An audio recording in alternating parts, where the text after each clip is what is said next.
Some games. Oh, you could do it too in the auction house, couldn't you? You could like convert real currency into in-game currency and then use the in-game currency to buy stuff. Could you do that in Diablo? I don't remember. So in a way, it's a way to like for the game developers to make more games, or the game publishers, I guess. The game developer doesn't make money from it. The game publishers encourage people to spend more of their real-world money on the game by leveraging an in-game economy. Is that right? More ways. I mean,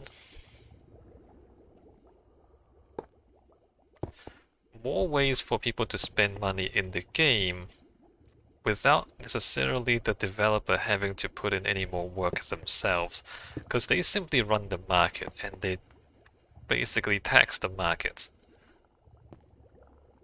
It's the players who are doing quote-unquote the work to put items into the marketplace.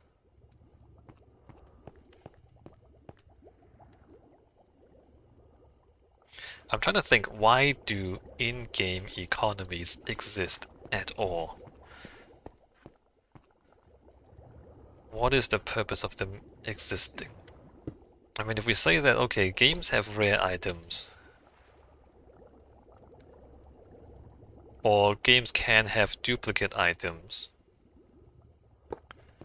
and so the players would want to transfer those duplicate items away from the characters that don't need them and onto the characters that can use them. Right, okay. That's easily understood. Or the game has certain resources that, you know, if somebody didn't want to spend the time to personally gather those resources, then they can acquire those resources from other players.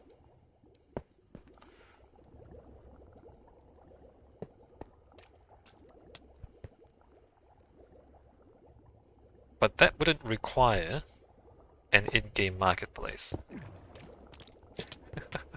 People can just find each other and exchange things. Yeah, no, the only issue is that the game publisher doesn't get a cut of the profits. So in-game marketplaces that are part of the game, like that are built into the game, they only need to exist if the game publisher gets a cut from it.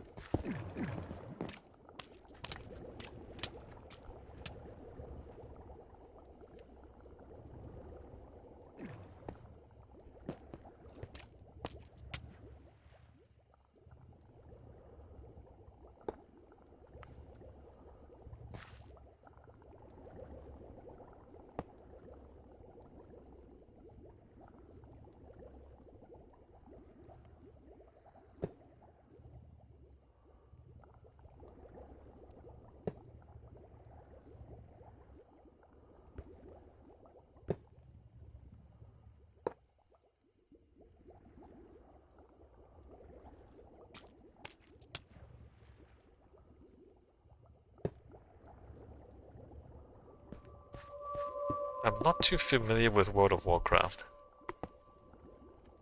Can you exchange real-world money for in-game currency in World of Warcraft?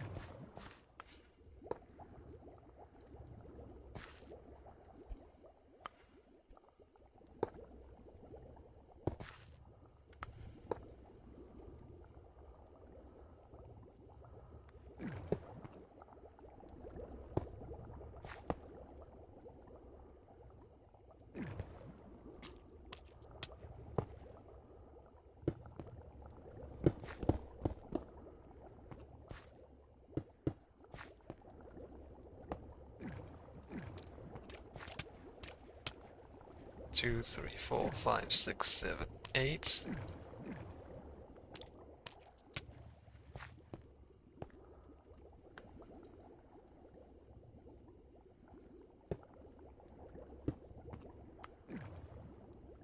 Most games.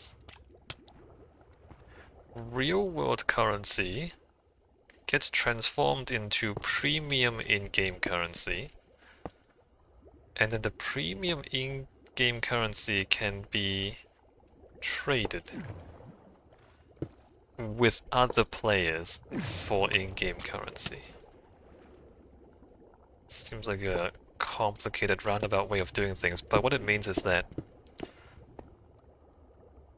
the actual in-game currency is only generated by gameplay. The premium in-game currency can be used to buy things from the publisher's shop, but generally they have a limited impact on gameplay. Although they might not. They might have a big... I mean, it depends on how pay to win the game is.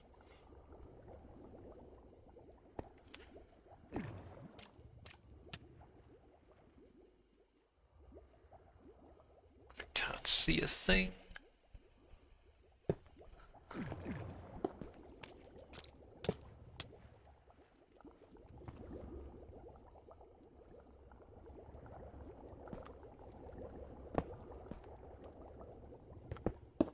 But the premium currency cannot be generated from in-game activities. And the in-game currency cannot be generated, or can only be generated from in-game activities. And that's how you keep the inflation in check.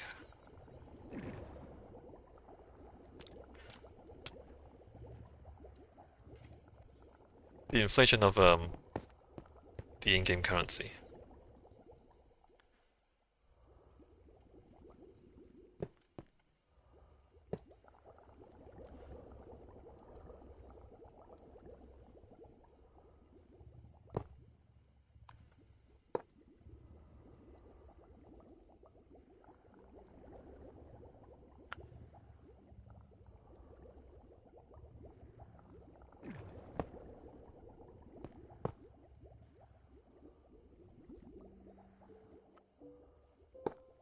And then the conversion rate. This is really arcane stuff. The conversion rate between the in-game currency and real-world currency is a consequence of supply and demand based on how much people are willing to spend, how much real-world money people are willing to spend per in-game currency.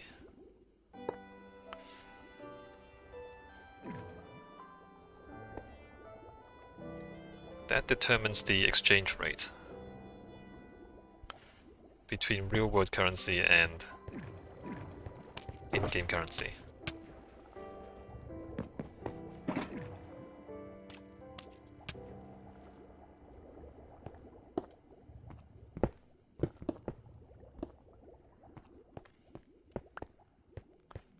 But then what happens as a consequence of that is that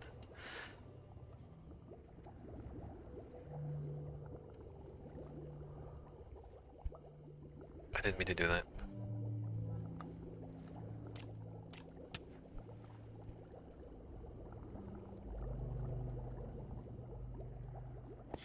The value of in-game currency, or the exchange rate, becomes kind of like the minimum wage of whatever part of the world plays your game has the lowest minimum wage. That becomes the... That's assuming that people can't bot, right? So if there's some part of the world that earns like $2 an hour,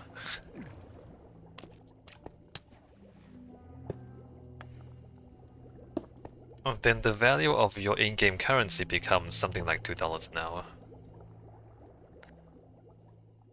Because if there's an exchange rate between real-world money and in-game currency,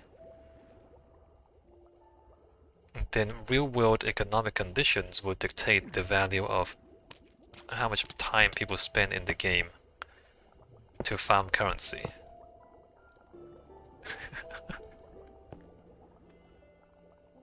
Which in a way is like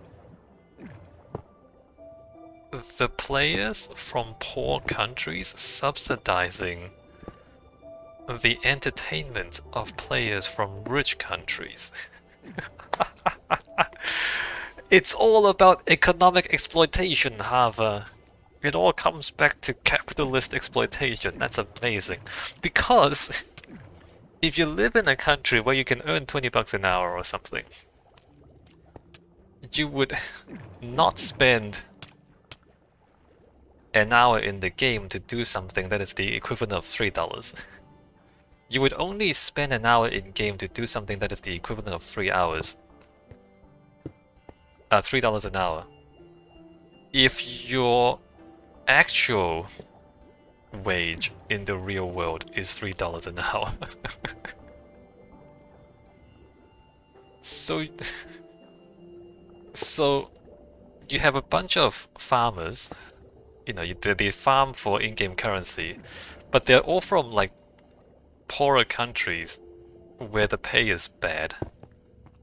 So they do all the grinding, and then the people from the richer parts of the world, they work a real job, earn real money, and then they spend the real money on cheap in-game currency generated by poor workers from poor countries. It comes back to rich countries exploiting poor countries again.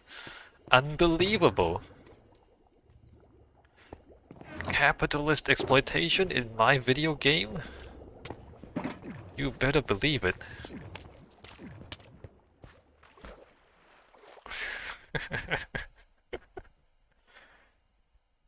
I mean, if you really think about it, there's some serious social issues about these video games.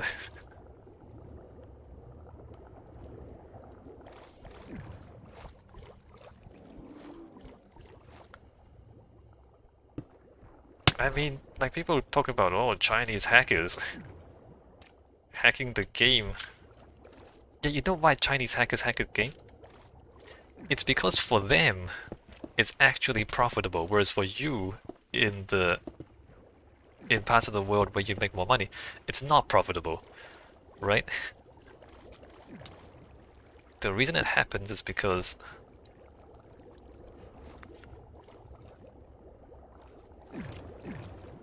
the economic incentives work out that way.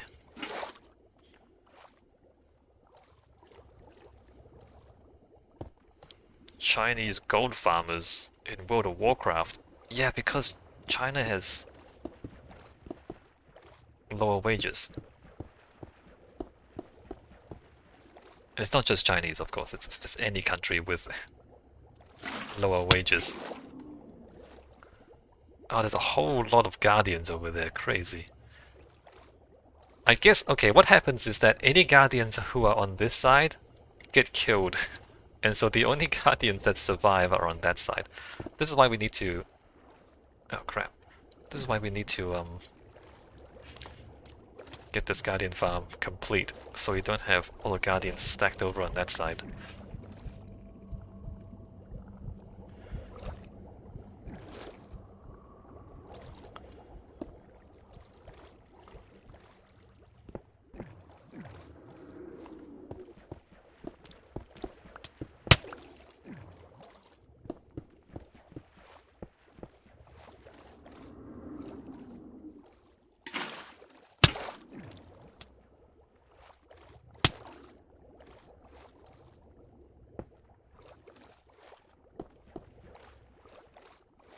I guess on the flip side, you can say that the players from parts of the world with higher wages are creating jobs.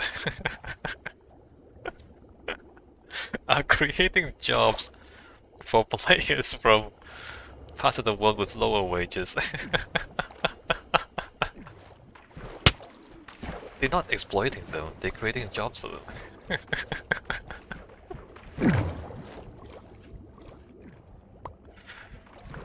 Yes. Yes, they are. Yes, they are. Yes, they are.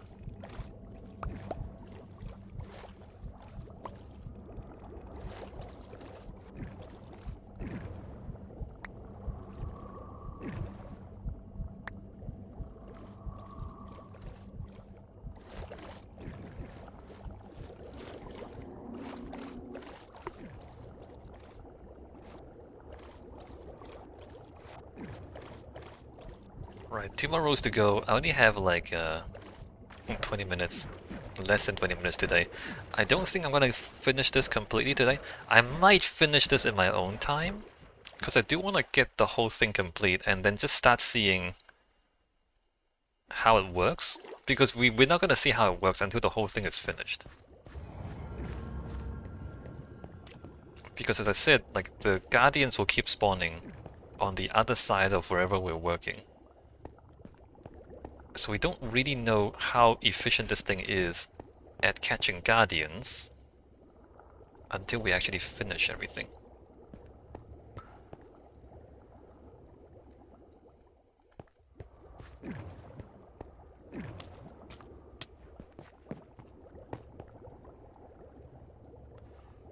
Actually, what I will do is I'll do the other edge. So I'll skip this one for now and do the other edge. That would probably give us a good idea of how this works.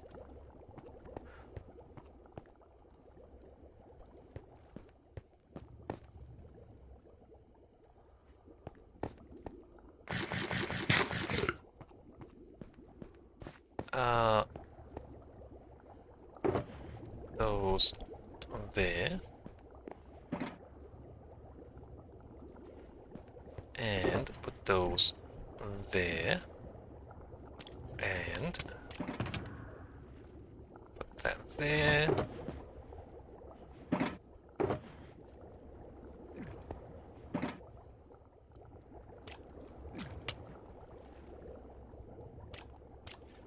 Logs, logs, boxes.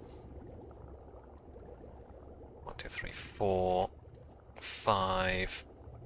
That there. That one. 1, 2, 3, 4, 5, 6, 7, 8.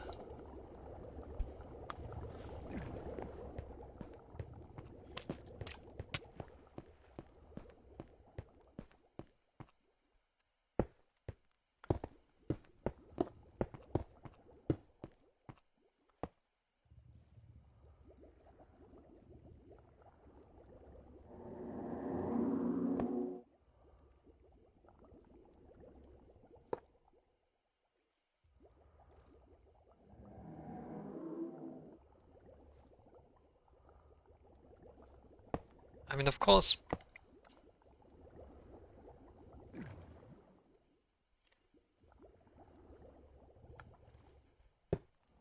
like if the game, as I said, if the game is international, and then you have these dynamics at work where you have some parts of the world that where like grinding for currency is actually worth their time, and then other parts of the world where it's definitely not worth their time. It also does mean that if you live in a richer part of the world, it is completely meaningless to grind for currency in the game. And so a certain part of the game is just inaccessible to you, or if it is accessible, it's meaningless or like not worthwhile to you. Not in the way that it's worthwhile to others. Which is kind of weird. How you...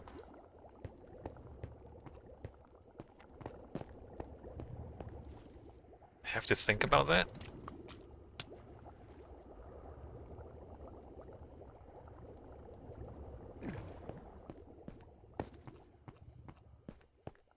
Like your real world conditions decide for you how you play the game. your real world economic circumstances.